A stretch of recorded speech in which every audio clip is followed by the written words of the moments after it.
Hello friends. आज हमारा इस टॉपिक का लास्ट लेक्चर रहेगा जिसमें हम दो चीजें पढ़ेंगे। एक ये कि अगर हमें रेक्टिफिकेशन ऑफ एरर्स करना पड़ा, कब ट्रायल बैलेंस तक हमें पता नहीं चल रहा है, ट्रायल बैलेंस के बाद हमें लोकेट हो रहा है कि एरर कहां पे हो रहा है। अभी तक हमने क्या किया था कि अगर ट्रायल बैलेंस से पहले ही हमें पता चला कि गलती कहां पे होगी तो हम क्या करेंगे, उसको ठीक करके फिर ट्रायल बैलेंस बनाएंगे और हमारा ट्रायल बैलेंस मैच हो जाएगा। बट हो सकता है कि हमारी गलती जो है ट्रायल बैलेंस तक पता ही नहीं चली और ट्रायल बैलेंस बना दिया और फाइनल अकाउंट बनाने से पहले तो ये हमने ट्रायल बैलेंस बना दिया और उसके बाद फाइनल अकाउंट बनेंगे। फाइनल अकाउंट्स में क्या आता है आपका पीएनएल और बैलेंस शीट।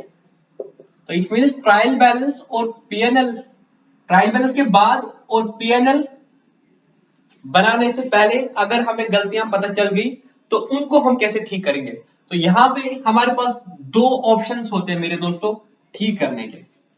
एक होता है कि जब आपने ट्रायल बैलेंस बना दिया और एपरेंटली ट्रायल बैलेंस मैच नहीं करेगा, डेबिट और क्रेडिट मैच नहीं करेगा, तो आपके पास दो ऑप्शन है। आप यहां पे सस्पेंस अकाउंट को बनाओगे। मतलब अगर डेबिट ज्यादा आ रहा था, जैसे कल वाले केस में मैंने डेबिट 10,000 आ रहा था और क्रेडिट 8,000 आ रहा था, तो आप यहाँ पे 2,000 सस्पेंस में डाल रहे थे और इसको बराबर कर रहे थे और फिर जाके आप फाइनल अकाउंट बना लेते। बट प्रॉब्लम यही होता है कि सस्पेंस में 2,000 क्रेडिट रहता है, उसको आपने ठीक करना है। सपोज आपने सस्पेंस अकाउंट क्रेडिट कर दिया तो इट मींस कुछ 2,000 का इधर उधर है जो आपको पता नहीं चल रहा है, आपको पता नहीं चल रहा है और अभी प्रॉफिट लॉस नहीं बना है, तो आप कोशिश कर रहे हो कि वो गलतियां कहां पे होगी और जब वो गलतियां पता चलेंगी आपको तो उनको आप रूट करोगे थ्रू सस्पेंस अकाउंट, उनको थ्रू रूट करोगे सस्पेंस अकाउंट और एट द एंड क्या होगा, ये 2,000 का डिफरेंस आपका खत्म हो जाएगा। तो आपके पास एक ऑप्शन होता है आप सस्पेंस अकाउंट को ओपन करते हो और दूसरा ऑप्शन होता है आप सस्पेंस अकाउंट को ओपन नहीं करते हो। तो यहां पे सिर्फ 8,000 ही रहता है और आपको अपेरेंटली पता चलता है कि मेरा ट्रायल बैलेंस तो मैच नहीं कर रहा है। तो आप क्या कर रहे हो, आप ट्रायल बैलेंस तो बना दिया बट ये मैच नहीं हो रहा है और आप अब गलतियां ढूंढने लग रहे हो। ठीक है, एक था कि ट्रायल बैलेंस बनाने से पहले ही आपको पता चल गया, दूसरा कि ट्रायल बैलेंस बना दिया बट मैच नहीं हो रहा है। तो दो तरीके हैं, या तो सस्पेंस अकाउंट बना के ट्रायल बैलेंस को मैच कर दो और जो जो गलतियां होगी उनको सस्पेंस अकाउंट के थ्रू रूट करो। कैसे कर रहे हो दिखाओ। और दूसरा होता है विदाउट सस्पेंस अकाउंट, आप सस्पेंस अकाउंट नहीं बनाते हो और गलती को ठीक करने की कोशिश करते हो। और कैसे करना है, और बात वही है, फिर जो भी गलती होगी आपने इंपैक्ट उसका देखना है कि दूसरा अकाउंट तो कुछ है नहीं, अगर सस्पेंस अकाउंट खोल लिया तो सस्पेंस अकाउंट को डेबिट करना है और अगर सस्पेंस अकाउंट नहीं खोलना है तो विदाउट सस्पेंस अकाउंट जो अभी कल एंट्री हुई थी कि अगर सेल्स बुक शॉर्ट पड़ा है तो सेल्स अकाउंट को क्रेडिट करेंगे और डेबिट करेंगे वही रॉन्ग पोस्टिंग या जो भी वो चीज होगी। ठीक है, तो एक क्वेश्चन मैं फिलहाल लेता हूं जिसमें मैं क्या करता हूं, सेल्स सस्पेंस अकाउंट में ट्रांसफर करता हूं और फिर मैं दिखाता हूं कि किसी हर चीज को मैं सस्पेंस अकाउंट के थ्रू रूट करूंगा और लास्ट में मेरा सस्पेंस का बैलेंस खत्म हो जाएगा। ठीक है दोस्तों, तो एक क्वेश्चन हम वैसे लेते हैं, उसके बाद फिर हम आते हैं अगर फाइनल अकाउंट्स के बाद हमें पता चल गया। ठीक है, मैं एग्जाम्पल लेता हूं यहां पे। Suppose the sales book for the November 2019 is cost by ₹100 short। अगर आपका सेल्स बुक 100 रुपीज से शॉर्ट है तो मेरे दोस्तों आप बता सकते हो इसका इंपैक्ट क्या होगा। सर इसका इंपैक्ट होगा कि जो ट्रायल बैलेंस है, ट्रायल बैलेंस में क्या होगा मेरे दोस्तों, आपका सेल्स जो है, सेल्स का क्रेडिट बैलेंस होता है, ये साइड शॉर्टफॉल पड़ेगा। कितने से शॉर्टफॉल पड़ेगा सर, क्रेडिट साइड शॉर्टफॉल पड़ेगा 100 रुपए से। और अगर आप सस्पेंस अकाउंट ओपन करोगे तो आपको यहाँ पे कितना डालना पड़ेगा सर, सस्पेंस अकाउंट में 100 रुपया है। हाँ सर, सस्पेंस अकाउंट में आपने 100 रुपया डालना पड़ा। अब मुझे बताओ, आपको पता चला कि यार सेल्स शॉर्ट हुआ है 100 रुपीज, ट्रायल बैलेंस के बाद आपको पता चला कि सेल्स अकाउंट कम बना है, तो अब एंट्री क्या करोगे सर, बहुत आसान है, हम करेंगे suspense account debit to sales account 100 रुपया। तो ये हमने इसकी रेक्टिफिकेशन एंट्री डाल दी क्योंकि यहां पे मेरा ट्रायल बैलेंस मैच नहीं हो रहा था, मैंने बोला क्रेडिट शॉर्ट पड़ रहा है ना, तो मैं क्या कर रहा हूं, सस्पेंस अकाउंट को डेबिट करता हूं, सॉरी मैं सस्पेंस अकाउंट में डालता हूं 100 रुपया। तो सस्पेंस अकाउंट का क्या है, क्रेडिट बैलेंस। अब मुझे पता चला कि वो गलती क्या है, वो क्रेडिट क्या है, shortfall, that was in suspense. I was not knowing that there is an amount which is shortfall from the credit side। कौन सा अकाउंट है जिसमें क्रेडिट नहीं गया है 100 रुपया, वो मेरे लिए सस्पेंस था, तो मैंने सस्पेंस अकाउंट में डाल दिया। बाद में जब मुझे पता चला कि अच्छा वो तो सेल्स शॉर्टफॉल हो गया, तो सेल्स को क्रेडिट करूंगा, इस कंट्रोल अकाउंट को जिसको नाम है सस्पेंस अकाउंट, जो टेम्पररी अकाउंट है, इसको डेबिट करूंगा, तो एंट्री करूंगा suspense account debit to sales account. I hope आपको इस एक छोटी सी एग्जांपल से समझ आ गया कि सस्पेंस अकाउंट का कैसा रोल होता है। बहुत सिंपल होता है मेरे दोस्तों। क्या करना होता है, ट्रायल बैलेंस में जो भी साइड शॉर्टफॉल पड़ेगी, डिफरेंस को डाल दो सस्पेंस अकाउंट में।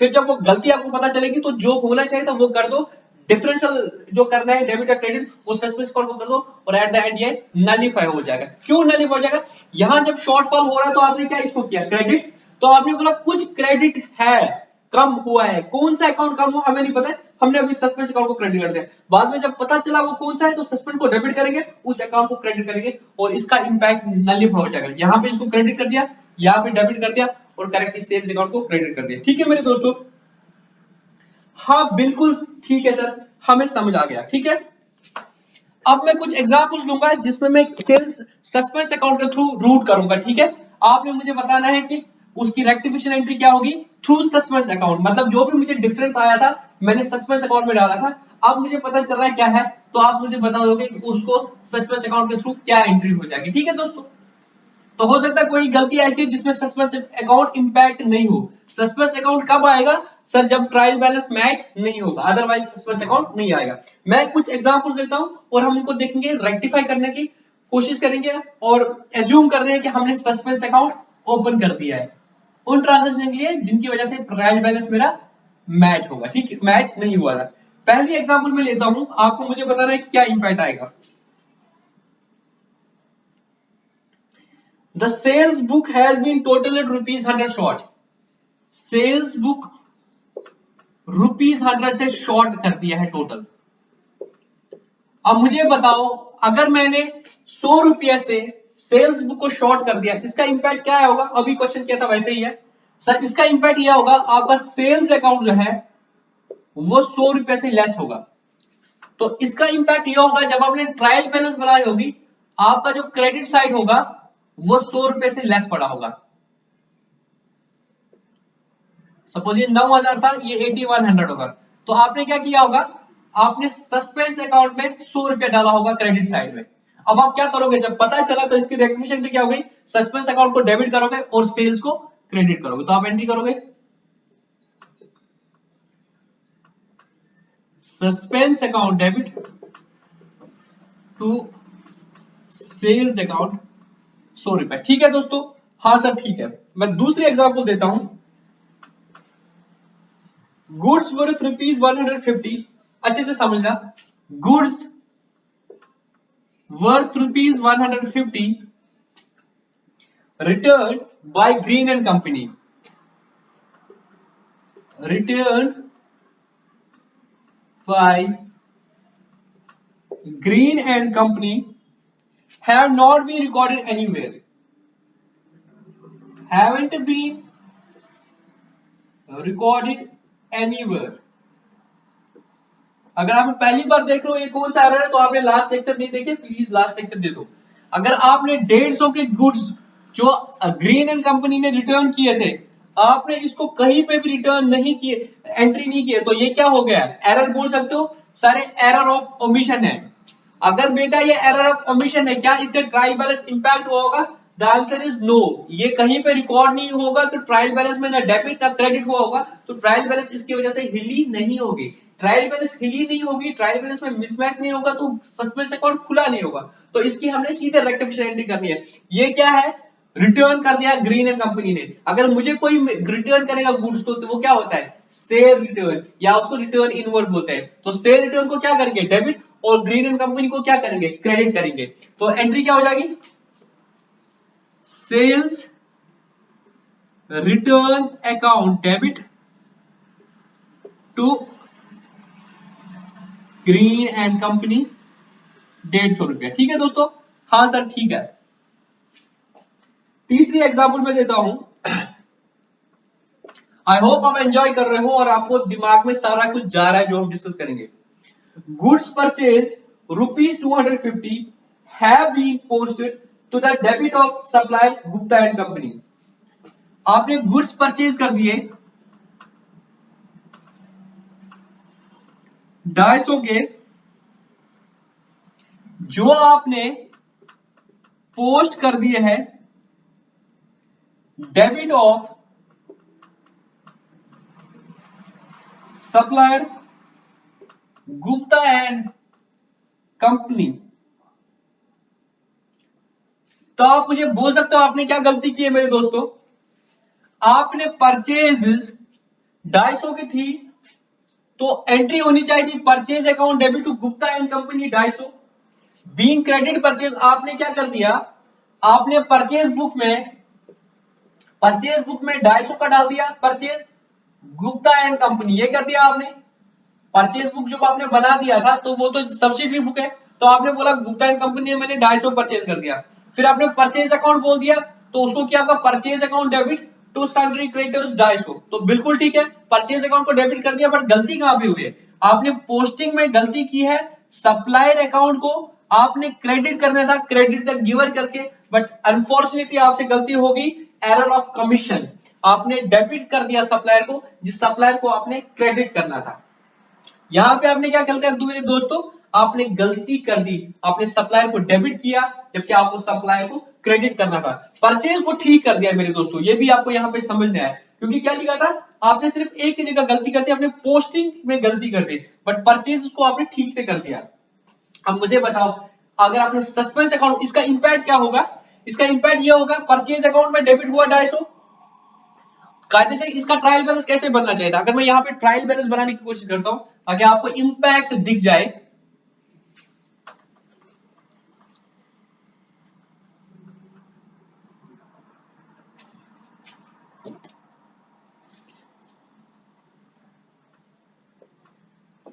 इसका इंपैक्ट क्या आता ट्रायल बैलेंस में, यहां पे मुझे परचेज आता 250 और यहां पे मुझे गुप्ता आता 250 और 250 और 250 मुझे मैच होता तो मेरा आता ये 250 और ये आता 250। करेक्ट एंट्री ऐसे होनी चाहिए थी, हाँ सर।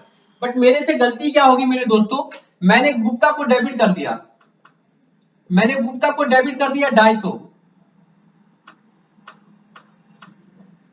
मैंने गुप्ता को डेबिट कर दिया 250, तो क्या हो गया यहाँ पे मेरे दोस्तों, ये 250 और 250 कितना हुआ 500, 250 और 250 500 हुआ और मेरा क्रेडिट साइड कम पड़ गया, मेरा क्रेडिट साइड कम पड़ गया क्योंकि मैंने गलती कर दी। I have posted it to the debit of supplier, तो मैंने क्या किया होगा ट्रायल बैलेंस को मैच करने के लिए मैंने क्या किया होगा सस्पेंस अकाउंट डाला होगा, सस्पेंस में 500 डाला होगा तो इसको मैच किया होगा क्योंकि credit side will be now short by 500। अब मुझे बताओ इसकी एंट्री, सस्पेंस को पता चला सस्पेंस उसकी वजह से 500 होगा तो सस्पेंस को क्या करेंगे, सस्पेंस को डेबिट करेंगे, तो एंट्री हो जाएगी suspense account debit 500 to Gupta and company, और गुप्ता एंड कंपनी को हम क्रेडिट करेंगे 500। आप बोलोगे सर गुप्ता को हम 500 क्यों क्रेडिट करेंगे, गुप्ता का तो माल हमने 250 ही लिया था। आप बोलोगे ना सर गुप्ता से तो हमने 250 माल लिया था तो गुप्ता को 500 क्यों क्रेडिट कर रहे हो, क्या आप बता पाओगे क्यों क्रेडिट कर रहे हैं। हाँ सर, क्योंकि जो 250 हमने क्रेडिट करना था हमने उसको डेबिट किया था, हमने उसके अकाउंट को माइनस किया था 250, जबकि हमने उसके अकाउंट को प्लस करना था 250। तो अब क्या करेंगे, अब उसको प्लस 500 करेंगे, क्यों प्लस 500 से ये 250 जो है माइनस वाला हट जाएगा और बैलेंस बचेगा पॉजिटिव 250। मैं नंबर लाइन में इसको समझाने की कोशिश करता हूं। गुप्ता का बैलेंस था 0, आपने उससे माल लिया था तो आपने उसको 250 का प्लस करना था बट अनफॉर्चुनेटली आपने उसको माइनस किया 250, तो आप उसको क्या करोगे, अब उसको कितने से प्लस करना पड़ेगा, आप उधर पूछोगे सर 500 से क्रेडिट करना पड़ेगा, तो एंट्री क्या हो जाएगी suspense account debit to Gupta and company 500। अब इसके बाद ट्रायल बैलेंस बना लो, सस्पेंस 500 डेबिट था पर क्रेडिट था खत्म हो गया, और गुप्ता को क्या किया, गुप्ता को क्रेडिट कर दिया 500 से, तो 250 डेबिट था 500 क्रेडिट था, नेट इंपैक्ट क्या आएगा गुप्ता में, गुप्ता में सर 250 का क्रेडिट रहेगा, तो ट्रायल बैलेंस मैच होगी, हाँ सर ट्रायल बैलेंस मैच होगी। ठीक है मेरे दोस्तों, हाँ सर इस तरह से हम इसकी रेक्टिफिकेशन एंट्री करते हैं।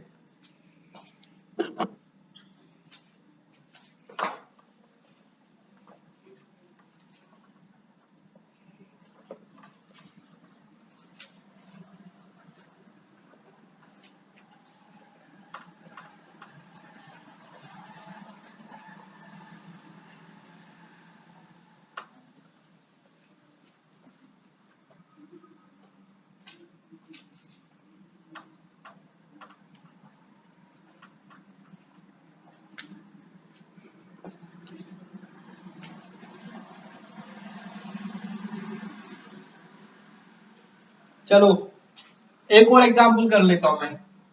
Example number 4, purchase furniture from gulab and company ₹1000।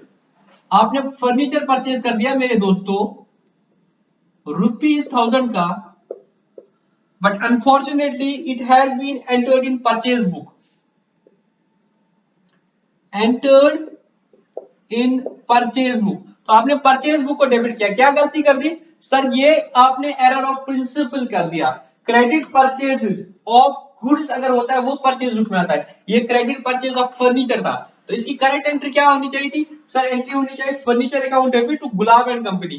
पर आपने क्या कर दिया, आपने परचेज बुक में ले लिया और परचेज बुक के बाद फिर गुलाब को क्रेडिट किया होगा और परचेज अकाउंट को डेबिट किया होगा। तो आप क्या करोगे सर? फर्नीचर को डेबिट करेंगे, परचेज को गलती से डेबिट किया, परचेज को क्रेडिट करेंगे, सस्पेंस अकाउंट का कोई रोल नहीं आएगा। तो इसकी एंट्री हो जाएगी क्या करना था? फर्नीचर को डेबिट करना था, तो फर्नीचर को डेबिट करेंगे 1000 से, और परचेज को गलती से डेबिट किया था तो परचेज को क्रेडिट करेंगे to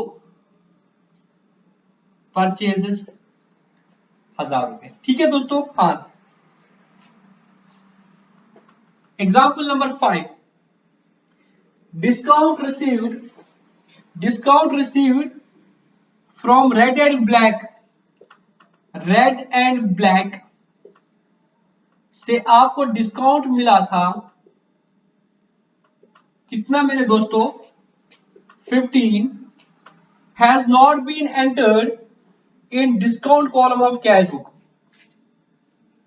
has not been entered in discount column of cash book. तो आपको रेड एंड ब्लैक से 15 रुपए का डिस्काउंट मिला था, आपने इसको क्या किया है? अनफॉर्चुनेटली आपने इसको रिकॉर्ड ही नहीं कर दिया है, आपने कैश बुक के डिस्काउंट कॉलम में रिकॉर्ड ही नहीं किया है, और यहाँ पे क्वेश्चन साइलेंट है कि रेड एंड ब्लैक को क्रेडिट करी था, एज्यूमिंग उसको क्रेडिट ही नहीं किया था। आप बोल सकते हैं एरर ऑफ ओमिशन है, आप डिस्काउंट कॉलम में भूल गए और उसके बाद फिर आप बोलते हैं रेड एंड ब्लैक में करते हैं। आपने discount column red and black का उधर लिखा ही नहीं कैश बुक में, तो आपने इधर भी नहीं किया होगा। तो क्या करेंगे सर? डिस्काउंट की इनकम लेंगे और रेड एंड ब्लैक को डेबिट करेंगे, तो एंट्री क्या हो जाएगी? Red and black account debit to discount account. ठीक है। और अगर आपने यहाँ पे लिखा होगा कि इधर तो इसको क्रेडिट डेबिट कर दिया बट डिस्काउंट कॉलम में नहीं होगा, तो क्या होगा? सस्पेंस में पड़ा होगा, तो फिर आप suspense account debit to discount received कर लेते। लास्ट ट्रांजेक्शन क्या है? Discount allowed to G and company has not been entered in the discount column of the cash book. The account of G has however been correctly posted. Discount आपने दे दिया जी and company को, यहां आपने उसको ठीक से क्रेडिट कर दिया बट आपने डिस्काउंट अलाउड डेबिट नहीं किया, तो आपने डेबिट नहीं किया होगा सस्पेंस, तो क्या होगा? डेबिट कम होगा, तो सस्पेंस में डेबिट पड़ा होगा, तो क्या करोगे आप? सस्पेंस को क्रेडिट करेंगे, डिस्काउंट अलाउड को डेबिट करेंगे। समझ आई मेरी बात? हाँ सर समझ आया। दोबारा से अगर किसी को समझ नहीं आया, आपने क्या किया था? डिस्काउंट अलाउ कर दिया, डिस्काउंट जब अलाउ कर दिया था 15-18 रुपए का किसी बंदे को, ग्रीन एंड कंपनी को, सपोज इस केस में चलो जी मोहन एंड कंपनी है, तो इसको आपने डिस्काउंट दे दिया। तो आपने क्या करना था? कैश बुक में जब ये आपको पैसे देता तो आपको क्या करना था? कैश बुक में डेबिट साइड में 18 रुपए लेना था डिस्काउंट, और इसको आपने क्रेडिट करना था। तो आप बोल रहे हो कि इसको तो क्रेडिट कर दिया बट डिस्काउंट कॉलम में 18 रुपए लेना भूल गए, 18 रुपए लेना भूल गए, तो डेबिट साइड कम पड़ेगा 18, तो ट्रायल बैलेंस में डेबिट कम पड़ेगा 18, तो क्या पे किया होगा ट्रांसफर? सस्पेंस अकाउंट में। अब पता चला कि अच्छा वो डिस्काउंट का खर्चा है, तो क्या करेंगे सर? एंट्री करेंगे discount allowed account debit to suspense account, क्योंकि अब पता चल गया कि गलती क्या थी, तो डिस्काउंट अलाउड अकाउंट डेबिट तो सस्पेंस अकाउंट। ठीक है मेरे दोस्तों? हाँ सर बिल्कुल ठीक है। और जहां जहां पे सस्पेंस अकाउंट नहीं खोला होगा तो वहां पे कॉरेस्पॉन्डिंग एंट्री वही लिखना है, टू ओमिशन या बाय ओमिशन या जो चीज हो गई थी। ठीक है, तो वो ज्यादा कुछ खास नहीं है, वो हमने कल के लेक्चर में डिस्कस कर दिया था। अब इसमें एक लास्ट चीज है, इसमें जो बाकी क्वेश्चन है प्लीज आप लोगों को कर देना, stage number 5, stage number 6, stage number 7, और अगर कोई भी आपको मुश्किलात होगी इस चैप्टर में तो आप मुझे बता देना। स्पेशली मैं सीए फाउंडेशन के बच्चों की बात कर रहा हूं कि आप सारे क्वेश्चन कर देना, जो फाइनेंस इंस्पेक्टर के बच्चे उनको ज्यादा डेप्थ में जाने की जरूरत नहीं है। उनके क्वेश्चंस कैसे आएंगे वो मैं उनको बता दूंगा अलग से, उनको ज्यादा डेप्थ में जाने की जरूरत नहीं है इसमें।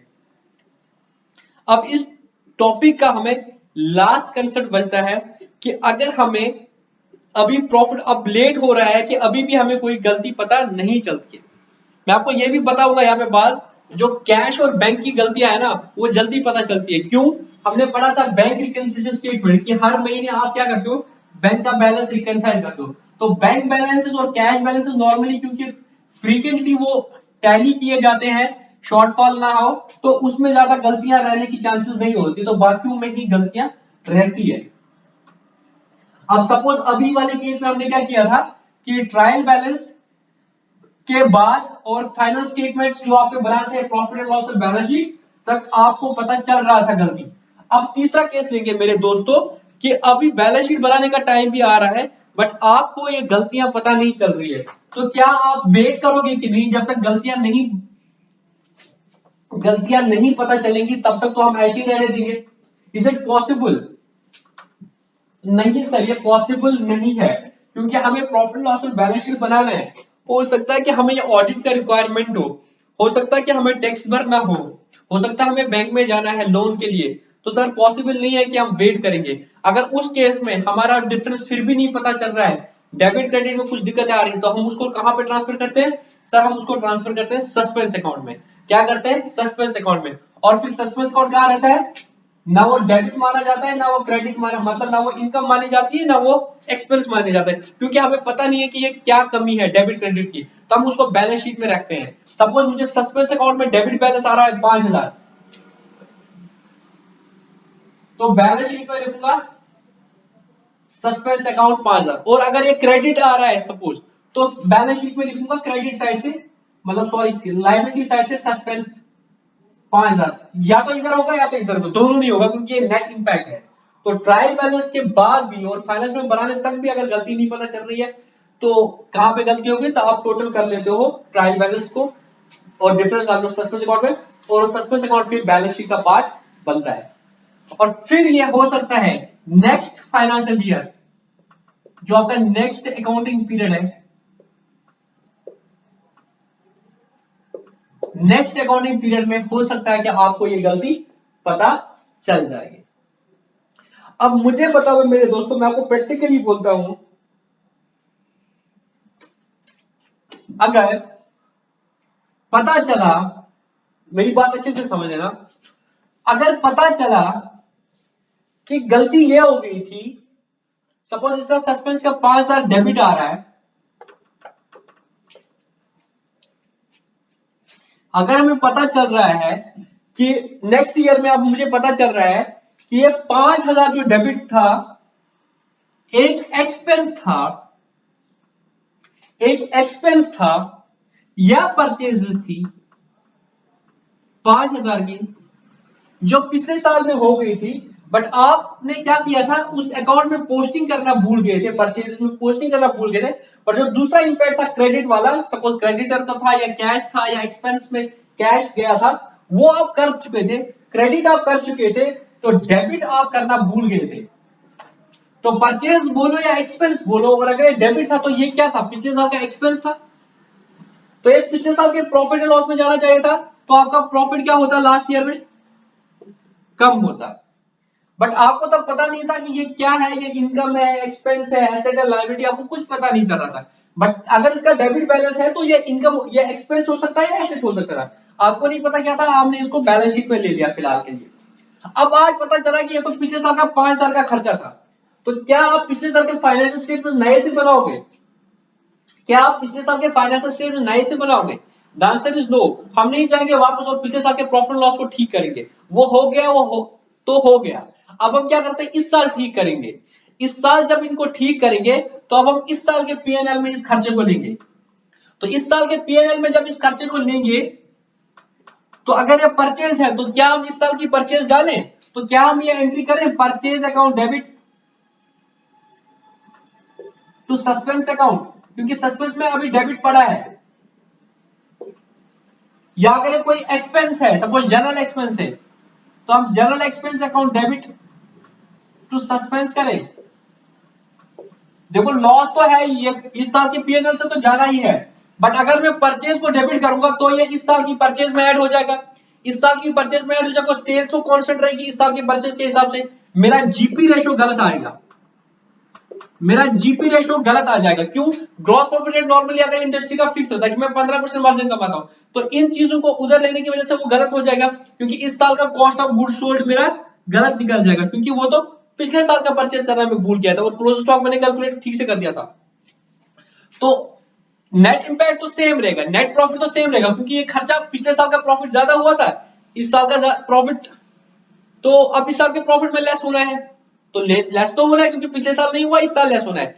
बट अगर मैं इनको इस साल के प्रॉफिट में नॉर्मली दिखाऊंगा तो मेरा फाइनेंशियल हिट सकते हैं। क्यों?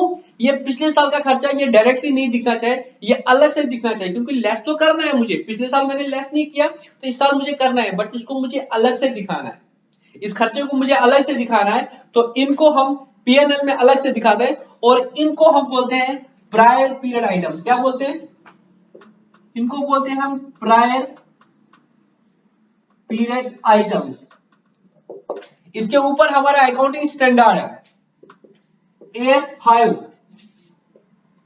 AS5 का फुल नाम है net profit for the period.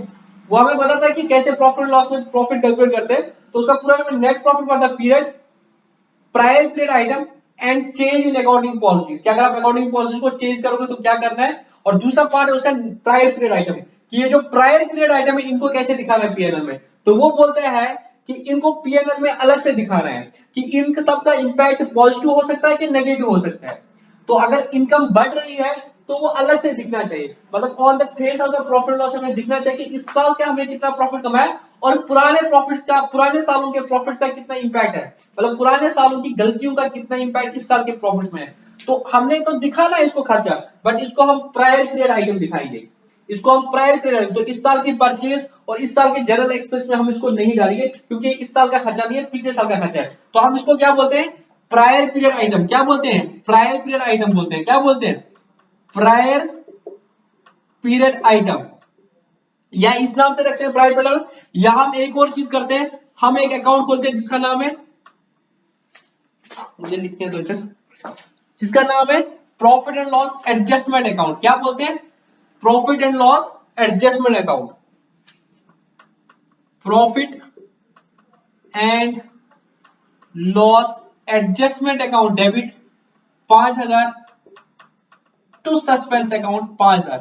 अब क्या होगा? प्रॉफिट लॉस का डेबिट बैलेंस होगा, ये लास्ट में जब आप पीएनएल बनाओगे तो इसको फिर पीएनएल में लोगे, फिर आप एंट्री करोगे profit and loss account debit to profit and loss adjustment account. तो अपैरेंटली आपको पीएनएल में दिख जाएगा कि ये प्रॉफिट लॉस एडजस्टमेंट अकाउंट जो है ये पिछले साल का खर्चा है, तो आपको इस साल का प्रॉफिट भी दिखेगा और पिछले साल का खर्चा लेस करके नेट प्रॉफिट आपको दिखेगा। एटलीस्ट जो शेयर यहाँ पे आपको ऐसे दिखता है, बट जो कंपनीज होती है उनमें बैलेंस शीट जो वर्टिकल फॉर्मेट में बनती है और उसमें बाकायदा आता है profit and loss for the period, फिर नीचे आता है प्रायर पीरियड आइटम के ऊपर हो गया या नीचे हो गया। मैं कोशिश करूंगा आपको एक वीडियो में किसी कंपनी की प्रॉफिट लॉस अकाउंट दिखाऊंगा और वहां पे आपको दिखाऊंगा कि वो कैसे प्रायर पीरियड आइटम को करते हैं, ठीक है। और इनफैक्ट कोशिश क्या करता हूं, जो हमारी ये तो आज तीसरी लेक्चर में ये कंप्लीट हो रहा है, मैं इसकी एक चौथी लेक्चर भी लूंगा जिसमें मैं आपको जो बुक्स है, मैं इस लेक्चर में भी मैं बुक कवर नहीं कर रहा हूं, तो वो लेक्चर थोड़ी सी कम रहेगी, उसमें मैं बुक से आपको दिखाऊंगा अगर मैंने कोई चीज छोड़ दी होगी वो, और एमसीक्यूज कराऊंगा, और उसी में मैं आपको क्या करता हूं इंशाल्लाह, मैं आपको एक कंपनी का प्रॉफिट लॉस दिखाता हूं और दिखाता हूं किस तरह से ये प्रायर पीरियड आइटम्स आते हैं। इन प्रायर पीरियड आइटम्स की मैं अगर आपको डेफिनेशन बताता हूं, बहुत ही अच्छी डेफिनेशन है इनकी, आपकी बुक में नहीं लिखा है। तो प्रायर पीरियड आइटम के बारे में बोलता है, दे आर द इनकम्स और expenses, incomes or expenses which are arising in the past, which are come to our notice in this period, but they pertain to the past years and have been what, they were errors or omissions। exact definition मुझे याद नहीं है। prior period item, the items of the past which have been omitted or which were there was an error।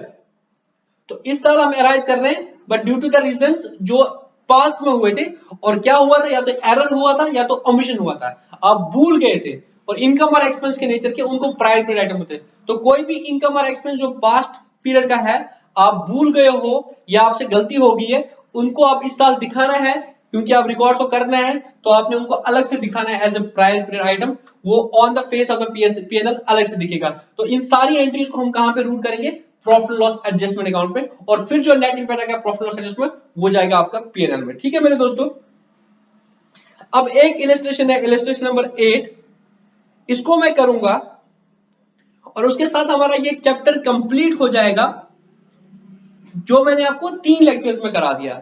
अब इसके कुछ MCQs है और कुछ चीजें हैं, जैसे मैंने आपको बोला कि मैं आपको पीएनएल दिखाऊंगा कंपनी का और कुछ एंसिलरी चीजों को, वो हम एक 4th लेक्चर में रखेंगे, वो बहुत छोटा रहेगा और उसके साथ हमारा ये टॉपिक कंप्लीट हो जाएगा। ठीक है दोस्तों, हाँ सर ठीक है।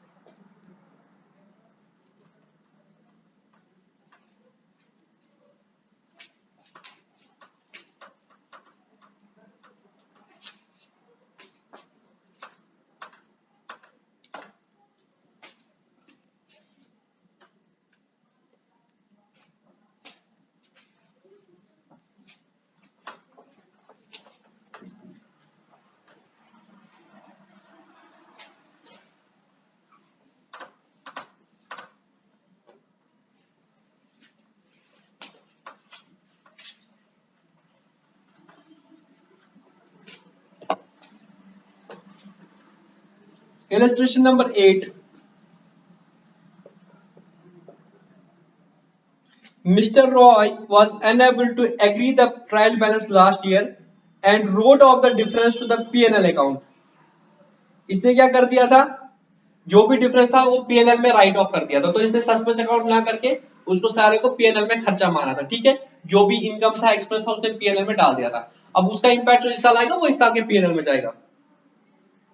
ऑब्वियस ईयर, नेक्स्ट ईयर ही अपॉइंटेड ए चार्टर्ड अकाउंटेंट, अब इसने चार्टर्ड अकाउंटेंट को अपॉइंट कर दिया, who examined the old books and found the following mistakes, उसको ये फॉलोइंग मिस्टेक्स पता चल गई थी,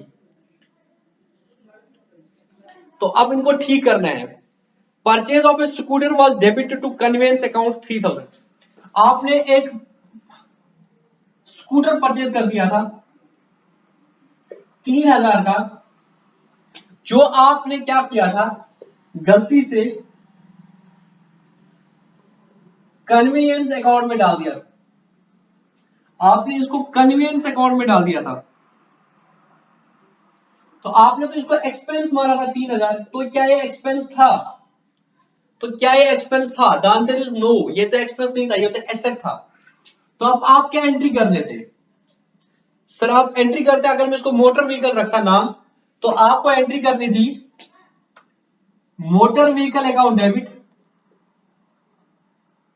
तो मोटर व्हीकल अकाउंट को क्या करेंगे, डेबिट 3000 से, और ये आपके अब इनकम हो गई क्योंकि आपने कन्वीनियंस को डेबिट किया था, वो तो अपने पीएस पिछले अगर इस साल पता चलता तो आप motor vehicle account debit to convenience account करते है ना, क्योंकि उस एक्सपेंस को कम करते, बट वो तो आपने कर दिया ऑलरेडी, आपने तो उसको कन्वीनियंस को खत्म करके पीएनएल में ले लिया था, तो आप तो पिछले साल के पीएनएल को चेंज नहीं करोगे, तो आप क्या करोगे, आप इस साल की इनकम मारोगे, क्योंकि आप एसेट को तो रिकॉग्नाइज करना है ना बुक्स में, तो एसेट को डेबिट करोगे और कॉरस्पॉन्डिंग क्रेडिट किसको करोगे, सर ये आप इस साल का इनकम मानेंगे क्योंकि लास्ट ईयर एक्सपेंस फालतू में माना था, तो इसको करेंगे profit and loss adjustment account, तो प्रॉफिट लॉस एडजस्टमेंट अकाउंट को क्रेडिट करेंगे। बट यहाँ पे एक इंपैक्ट आ सकता है कि अगर मैंने पिछले साल परचेज किया था स्कूटर तो इसकी डेप्रिसिएशन लग सकती थी, तो इसमें सिर्फ अगर 3000 का था, तो अगर 300 डेप्रिसिएशन था, तो 300 डेप्रिसिएशन तो मुझे जाना चाहिए था पीएनएल में, तो मेरा खर्चा तो पीएनएल में 300 जाना था, गया है 3000, तो उस केस में हम क्या करेंगे, सिर्फ 2700 करेंगे, तो उस केस में हम सिर्फ 2700 करेंगे, क्योंकि 2700 ही जो फालतू का खर्चा गया है, 300 तो जाना चाहिए था, बट यहां पे इन्हें 3000 लिखा है क्योंकि डेप्रिसिएशन पे क्वेश्चन साइलेंट है, बट मैंने आपको बोल दिया क्योंकि मैंने आपको मैचिंग कंसेप्ट पढ़ा दिया है। दूसरा एग्जांपल है, purchase account was overcast bye 1000 rupees, आपने परचेजेस को 1000 रुपए से बढ़ा दिया था, 10,000 से बढ़ा दिया था, तो इसकी वजह से क्या हुआ था, लास्ट ईयर आपका परचेज अकाउंट ज्यादा हुआ होगा 10,000, तो आपका प्रॉफिट क्या हुआ होगा, कम हुआ होगा, क्योंकि अगर मैं यहां पे ये परचेज अकाउंट है, ठीक है। Opening stock, purchases, sales, closing stock, GP, GP, expenses, net profit. ये डेबिट साइड है, ये क्रेडिट साइड है ना मेरे दोस्तों। तो ये मान लो आप खर्चे, ये मान लो आप इनकम, ठीक है ना बेटा। हाँ सर ठीक है। अब अगर इसको मैंने 10,000 से बढ़ा दिया होगा तो उसकी वजह से क्या हुआ होगा, डेबिट साइड जब बढ़ेगा तो प्रॉफिट क्या हुआ होगा, कम हुआ होगा। तो अब मुझे इनकम लेना है, अब मुझे तो इनकम इस साल लेनी है, तो एंट्री क्या करूंगा, तो एंट्री करूंगा suspense account debit to profit and loss adjustment account. इस साल की इनकम लूंगा 10,000 और सस्पेंस अकाउंट जो मेरे पास क्रेडिट पड़ा था उसको, सस्पेंस अकाउंट को डेबिट करूंगा और प्रॉफिट लॉस एडजस्टमेंट अकाउंट को क्रेडिट करूंगा, क्योंकि वो मेरी इनकम है, ठीक है।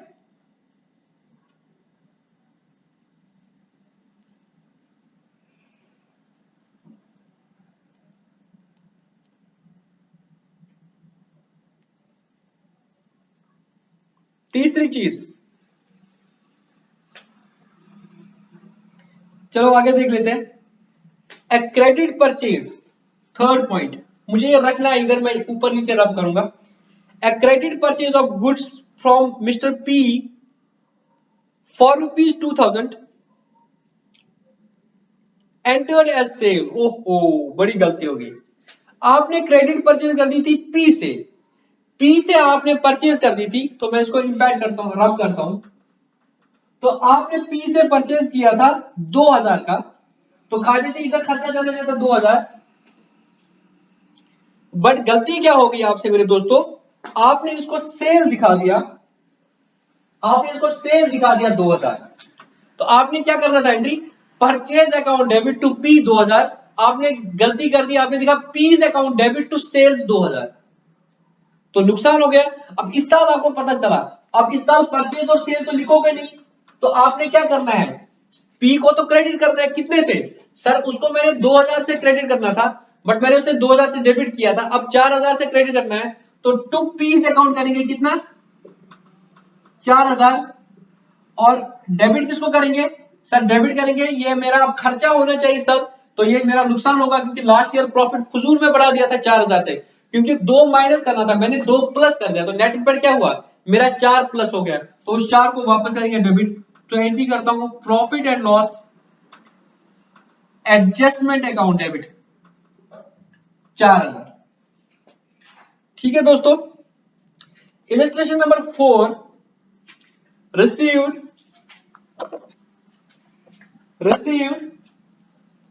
receipt of cash from Mr. A was posted to the account of Mr. B 1,000। आपने A से पैसा लिया 1,000 रुपया, तो आपने ये B को डाला था 1,000 रुपया, तो एंट्री क्या करोगे, सर B को वो डेबिट करेंगे, A को क्रेडिट करेंगे, तो एंट्री हो जाएगी B's account debit to A's account, तो इसमें कोई ज्यादा फर्क पड़ेगा नहीं, B's account debit to A's account. उसके बाद receipt of cash from C posted to the debit of his account 500। C से आपने कैश ले लिया 500, तो आपने उसको क्रेडिट करना था, बट अनफॉर्चुनेटली आपने उसमें 500 डेबिट कर दिया, तो उस वजह से क्या हुआ होगा, सर C के अकाउंट में कम किया था हमने, तो अब उसको क्या करेंगे, C को क्रेडिट करेंगे कितने से, 1,000 से, क्योंकि उसको 500 से क्रेडिट करना था, आपने 500 डेबिट किया, अब 500 क्रेडिट करोगे तो नलीफाई हो जाएगा, फिर 500 एडिशनल क्रेडिट, तो डेबिट किसको करोगे, सस्पेंस अकाउंट को, सस्पेंस अकाउंट को डेबिट करेंगे और C के अकाउंट को हम क्रेडिट करेंगे 1,000 रुपए से, तो 1,000 से 500 पहले ये खत्म हो जाएगा और 500 जो क्रेडिट करना था वो खत्म हो जाएगा। उसके बाद ₹500 due from Q was omitted to be taken to trial balance। 500 का ड्यू था किससे, Q से, तो Q आपका डेटर है, तो यहां पे क्या आता है, Q 500 आता है, बट आप भूल गए लिखना, जब आप भूल गए लिखना तो उससे इंपैक्ट क्या आएगा मेरे दोस्तों, ट्रायल बैलेंस शॉर्टफॉल पड़ेगा 500, आपने ट्रांसफर किया होगा सस्पेंस में 500। अब क्या करेंगे मेरे दोस्तों, Q का तो ठीक है, तो क्या करेंगे यहाँ पे, आपने क्यू में लिया ही नहीं उसको, was omitted to be taken to trial balance, तो क्या करेंगे, ट्रेड रिसीवेबल अकाउंट डेबिट, जो टोटल ट्रेड डेटर्स थे उसको तो डेबिट किया ही नहीं, तो ट्रेड रिसीवेबल अकाउंट डेबिट, यहाँ पे टोटल डेटर्स आता है उसमें आपने लिया ही नहीं, तो क्या करेंगे, trade receivable account debit to suspense account 500। ठीक है मेरे दोस्तों, हाँ सर ठीक है। उसके बाद sale of goods to mister R was omitted to be recorded, आपने आर को सेल कर दिया और अब भूल गए लिखना, तो क्या करेंगे सर, आर को डेबिट करेंगे और ये लास्ट ईयर की इनकम थी जो भूल गए, आप इस साल की इनकम लेंगे, आर से account debit to profit and loss adjustment account. अब लास्ट में एंट्री क्या है, amount of 2395 of purchase of furniture of purchase was wrongly posted as 2593, आपने परचेज दी थी 2395 बट आपने रॉन्गली पोस्ट किया 2593, तो डिफरेंस है 198, तो 198 का आपने खर्चा ज्यादा किया दिखाया था, तो अब क्या करेंगे, सस्पेंस अकाउंट को डेबिट करेंगे और प्रॉफिट लॉस एडजस्टमेंट अकाउंट को क्रेडिट करेंगे, तो क्या करेंगे आप, सस्पेंस अकाउंट को डेबिट करेंगे 198 और प्रॉफिट लॉस एडजस्टमेंट अकाउंट को क्रेडिट करेंगे। उसके बाद अगर आप देखोगे प्रॉफिट लॉस एडजस्टमेंट में कुछ डेबिट हुआ होगा और कुछ क्रेडिट हुआ होगा, जो भी नेट इंपैक्ट आया प्रॉफिट लॉस एडजस्टमेंट को वो क्या आया, इधर इस केस में जब आप करोगे वो 10,898 आया क्रेडिट, तो इट मींस प्रायर पीरियड का प्रॉफिट कितना है 10,0898, तो इसको आप क्या करते हो फिर इस साल के पीएनएल में लेते हो या आप इसको डायरेक्टली प्रॉपर्टीशिप केस में डायरेक्टली कैपिटल में ऐड करोगे एज प्रायर पीरियड आइटम, तो फिर करोगे profit loss adjustment account debit to R's capital account, या आप इसको कर सकते हो profit loss adjustment debit to profit loss account, और प्रॉफिट लॉस में वो अलग से दिख जाएगा और फिर जाके पूरा प्रॉफिट उसके कैपिटल में जाएगा। और वहां पे अगेन सस्पेंस अकाउंट कुछ होगा, अगर कोई भी जो सस्पेंस अकाउंट का अभी डेबिट था वो भी कहा जाएगा फाइनली आर की कैपिटल में जाएगा, क्योंकि आपने क्या किया था लास्ट ईयर जो भी प्रॉफिट आया था, जो भी डिफरेंस आया था, आपने क्या किया था उसको लास्ट ईयर जो भी डेबिट आया था आपने उसको पीएनएल में लिया था, अगर आपने पीएनएल में नहीं लिया होता तो वो सस्पेंस में होता। समझ आ रही मेरी बात, इस क्वेश्चन में क्या हुआ था, लास्ट में क्या हुआ था, आपने जो भी था आपने पीएनएल में लेके राइट ऑफ कर दिया था, तो इस साल आपने उसको सस्पेंस में कर दिया, फिर सस्पेंस में जो बचेगा वो भी उसकी कैपिटल में जाएगा, क्योंकि लास्ट ईयर भी वो डायरेक्टली पीएनएल से लेस या ऊपर हुआ था और उसकी कैपिटल में गया था, तो सस्पेंस में अभी जो बैलेंस बचेगा अगर वो फिर नॉक ऑफ नहीं हुआ तो वो डिफरेंस भी जाएगा इसकी कैपिटल अकाउंट में। ठीक है दोस्तों, इस तरीके से हमारा ये टॉपिक कंप्लीट हो गया। अब इसकी एक समरी है और इसकी कुछ एमसीक्यूज है, वो बहुत ही छोटा टॉपिक रहेगा और उसमें मैं आपको इस चैप्टर का पूरा रिवीजन कराता हूं इन वन गो बुक से नोट्स पढ़ के, और मैं आपको एमसीक्यूज कराऊंगा। ठीक है, और उस तरीके से हमारा हालांकि आज ही समझ लो ये हमारा चैप्टर कंप्लीट, कल एक छोटा सा वीडियो रहेगा 15-20 मिनट का, उससे हमारा ये पूरा टॉपिक कंप्लीट हो जाएगा। ठीक है दोस्तों, उसके बाद क्या करना होगा वो मैं आपको नए लेक्चर में ही बता दूंगा। ठीक है।